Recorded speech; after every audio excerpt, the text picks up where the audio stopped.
Hello, welcome back students. Standard 9 का chapter number 7 triangles हम start कर रहे हैं। उसके अंदर इंफॉर्मेशन दी है पहले ट्राइंगल्स के बारे में। ट्राइंगल्स को आपको पता है कि 3 साइड होते हैं सॉरी 3 साइड होती है, 3 एंगल्स होते हैं और उसके 3 पॉइंट्स होते हैं। ओके, उसके बाद जो मेन चीज है जो हमें याद रखनी है, सीखनी है, वो है कॉन्ग्रुएंस ऑफ ट्राइंगल्स। कॉन्ग्रुएंस मतलब क्या रहता है कि कॉन्ग्रुएंस मतलब एकरूपता, जो आपने अगले स्टैंडर्ड में सीख लिया है, लेकिन यहाँ पर हमें इंट्रोडक्शन के बेस पे ये सब कुछ दिया गया है। तो कॉन्ग्रुएंस के लिए हम स्टार्ट करेंगे कॉन्ग्रुएंस ऑफ ट्राइंगल्स।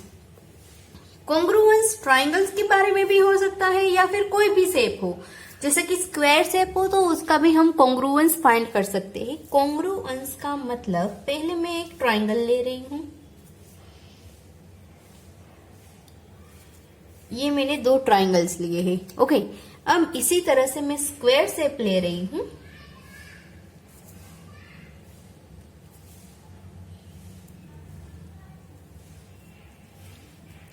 अब यहां पर हम शेप देखें तो ये ट्राइंगल है, सपोज ये ट्राइंगल है ABC और ये है DEF। सपोज ये 5 सेंटीमीटर का है, ये भी 5 सेंटीमीटर का है, ये भी 5 सेंटीमीटर। तो यहाँ पर भी ये 5 सेंटीमीटर, ये 5 सेंटीमीटर, ये 5 सेंटीमीटर। अब इसको लेते हैं ABCD, इसको लेते हैं PQRS। ये 2 सेंटीमीटर का है जबकि ये 1 सेंटीमीटर का है। इसकी ये स्क्वायर है इसलिए सारी की सारी साइड है उसकी 2 सेंटीमीटर की है, जबकि इसकी सारी की सारी साइड है वो 1 सेंटीमीटर की है। अब कॉन्ग्रुएंस किसे बोलेंगे? कॉन्ग्रुएंस बनने के लिए ट्राइंगल है तो A के साथ D को रिलेशन में होना चाहिए, उसके साथ वो मैच होना चाहिए। उसके साथ ही दूसरी B के साथ E, C के साथ A। सपोज यहां पर AB is equal to AB के साथ DE, BC है तो उसके साथ EF, CA ले रहे हैं तो उसके साथ FD, एंड उसके अलावा एंगल्स A B तो उसके साथ E, C है तो उसके साथ E, सॉरी F। ये एक समान होना चाहिए, तभी जाके हम बोल सकते हैं कि ट्राइंगल ABC उसके साथ ABC तो उसके साथ कौन सा ट्राइंगल आएगा? DEF। कॉन्ग्रुएंस की साइन, ये वाले जो साइन है वो कॉन्ग्रुएंस की साइन है, कॉन्ग्रुएंस है ऐसा हम बोल सकते हैं। ओके, अब उसकी साइड है, यहाँ पर आप देखोगे तो साइड से वो अलग है, ये 2 सेंटीमीटर है, ये 1 सेंटीमीटर है, तो ये कॉन्ग्रुएंस नहीं हो सकती क्योंकि दोनों की साइड है वो अलग अलग है। अगर एंगल अलग है तो भी हम उसको कॉन्ग्रुएंस नहीं बोल सकते हैं क्योंकि वो उसकी कोरेस्पोंडिंग साइड है वो अलग अलग है। मैं AB is equal to PQ नहीं लिख सकती क्योंकि AB 2 सेंटीमीटर की है जबकि PQ 1 सेंटीमीटर का है। तो ये स्क्वायर है ABCD and square PQRS are not congruence. Okay, ये कॉन्ग्रुएंस नहीं है क्योंकि उसकी साइड से corresponding sides and angles are corresponding sides are not equal. तो ये कॉन्ग्रुएंस के बारे में इंफॉर्मेशन हो गई। अब कॉन्ग्रुएंस के कुछ क्राइटेरिया है। ये अगर कॉन्ग्रुएंस है, हाँ एक चीज, ये अगर ट्राइंगल है वो कॉन्ग्रुएंस है, तो ट्राइंगल ABC है और दूसरा ट्राइंगल है हमारे पास DEF, तो यहां पर साइड से वो करस्पॉन्डिंग है उसकी साइन ये वाली रहेगी, इसे बोलते हैं करस्पॉन्डिंग साइन। ओके, यानी कि आपके पास जितनी 3 साइड है, तीनों की तीनों साइड करस्पॉन्डिंग में है और पॉइंट से वो भी करस्पॉन्डिंग है। ए के साथ डी, बी के साथ ई और सी के साथ ए, ये करस्पॉन्डिंग में है, तभी जाके ये कॉन्ग्रुएंस फॉलो करेगा। तो यहाँ पर आपको congruence triangles are corresponding parts, अगर ट्राइंगल है वो कॉन्ग्रुएंस है, congruence triangle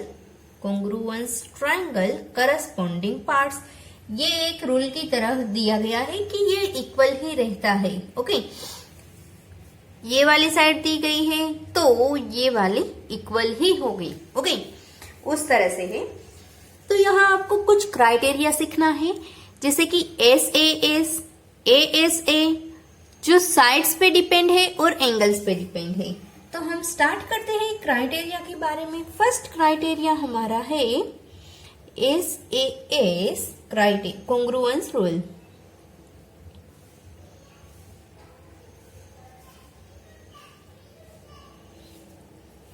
SAS congruence rule हमें क्या बताता है? SAS कॉन्ग्रुएंस रूल में ऐसा है कि ये रूल में ऐसा है कि आपके पास अगर 2 ट्राइंगल्स है, वो दोनों ट्राइंगल की 2 साइड है, जैसे कि ये ट्राइंगल आपको दिया गया है, ये 2 ट्राइंगल है आपके पास। अब ये दोनों ट्राइंगल में 2 साइड और एक एंगल इक्वल होने चाहिए। अब कौन कौन से साइड और कौन सा एंगल? जो 2 साइड आप ले रहे हो वो दोनों साइड जो एंगल बनाती है वही वाला एंगल। अगर मैं ये वाली साइड और ये साइड ले रही हूं तो उसके साथ कौन सा एंगल बनेगा? ये वाला एंगल बनेगा। तो ये तीनों नाप है, इसमें जितना हो उसमें ही इतना होना चाहिए, तभी जाके ट्राइंगल है वो कॉन्ग्रुएंस बन पाएगा। उसकी 2 साइड और उसका एक एंगल वो एक समान होना चाहिए, तभी वो फॉलो करेगा SAS, साइड एंगल साइड, उस रूल को फॉलो करेगा। तो सपोज मैं यहाँ ट्राइंगल इसको ABC बोल देती हूँ और इसको बोलती हूँ PQR। ओके, अब इस ट्राइंगल को मैंने इस तरह से लिख दिया है, ABC और PQR को। सपोज ये 2 सेंटीमीटर है, ये 5 सेंटीमीटर है, ये 50 का एंगल है। तो यहां पर आप लिख सकते हो कि AB नहीं, AC is equal to PR, उसके साथ ही CB is equal to RQ और angle C is equal to angle R। 2 side और एक एंगल इक्वल है, तो यहां पर triangle ABC congruence triangle PQR आप लिख सकते हो। कैसे?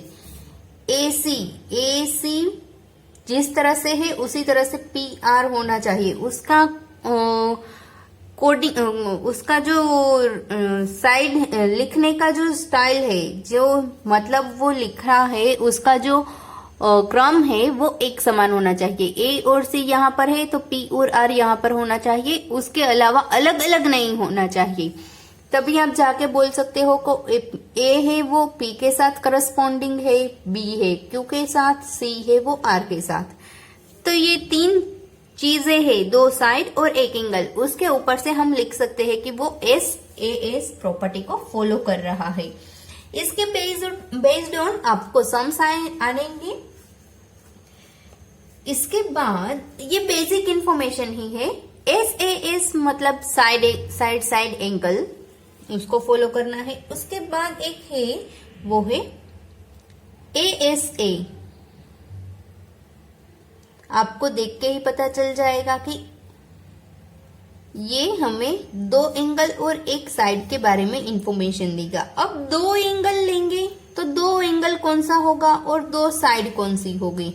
सपोज ये 2 एंगल मैं ले रही हूं, ये वाला एंगल और ये एंगल, तो इन दोनों एंगल को कॉमन साइड कौन सी है? ये वाली, जहां पर ये रह रहा है तो उसकी साइड है ये।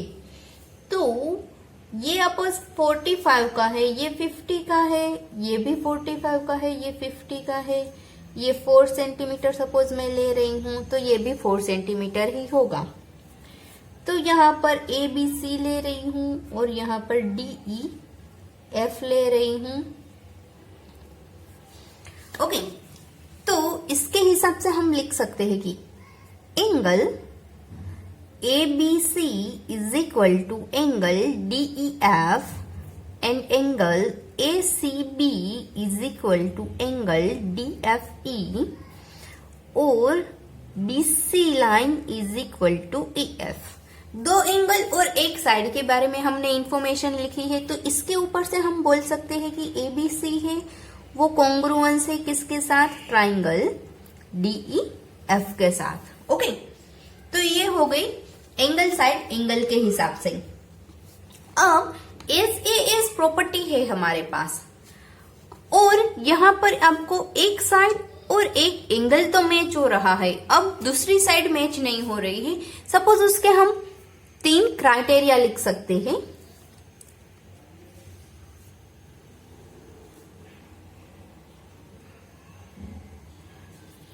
वो क्या रहता है कि सपोज आपको एक केस में ले रही हूं, केस फर्स्ट। इसके अंदर हम क्या करेंगे, यही वाले ट्राइंगल पहले लेंगे, ट्राइंगल ABC और ट्राइंगल में यहां पर लूंगी DEF। अब यहां पर मैं ले रही हूं AB और DE को एक समान ले रही हूं। केस फर्स्ट हमारा क्या होगा, AB is equal to DE है। अगर दोनों एक समान है तो हम ऐसा लिख सकते हैं,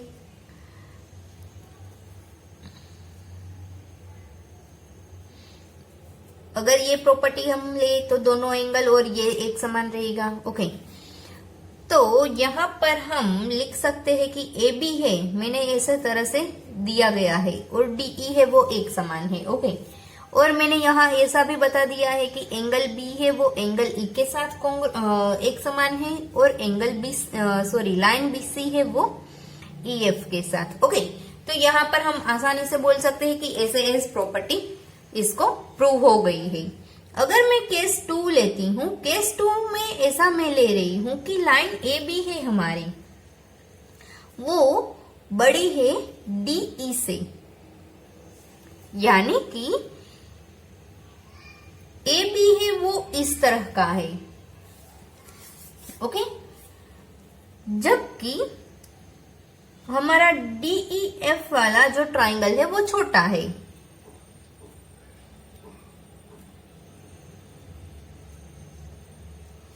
तो इसको आप कैसे प्रूव करोगे, यही वाली चीज हम लेते हैं कि ये दोनों एंगल्स एक समान है और ये वाली साइड भी एक समान है। अब मुझे ये दोनों को एक समान दिखाना है तो कैसे दिखाऊंगी, यहां से मैं अगर एक लाइन ड्रॉ करूं और यहां पॉइंट P लेकर आऊं, वो पॉइंट P कितने का होगा, DE जितना है उतना ही PB होगा। तो आप लिख सकते हो बाय द फिगर, आपको जस्ट देखना है और सोचना है कि ये इस तरह से भी हो सकता है।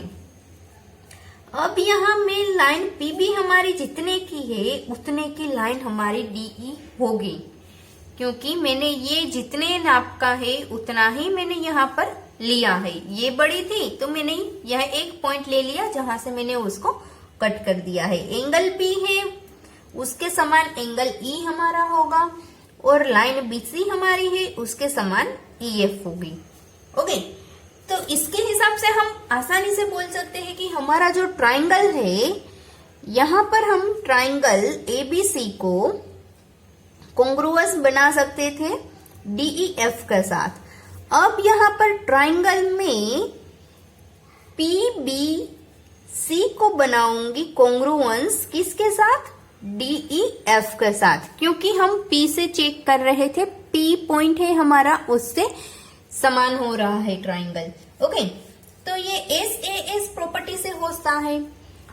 तो और हम कंसीडर करेंगे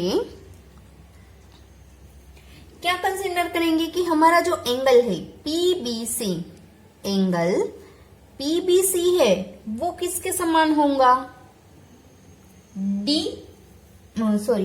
पीसीबी, एंगल पीसीबी हमारा है वो होगा हमारा एंगल डीएफई के साथ एक समान होगा।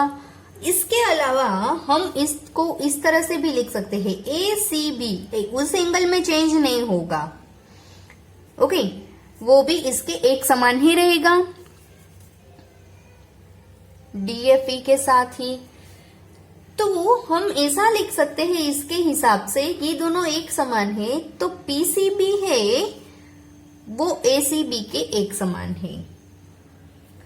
तो यहाँ पर हमारी जो लाइन है बीए वो ईडी के एक समान है, मतलब क्या होगा, पी एंड ए दोनों पॉइंट है वो करस्पॉन्डिंग पॉइंट है।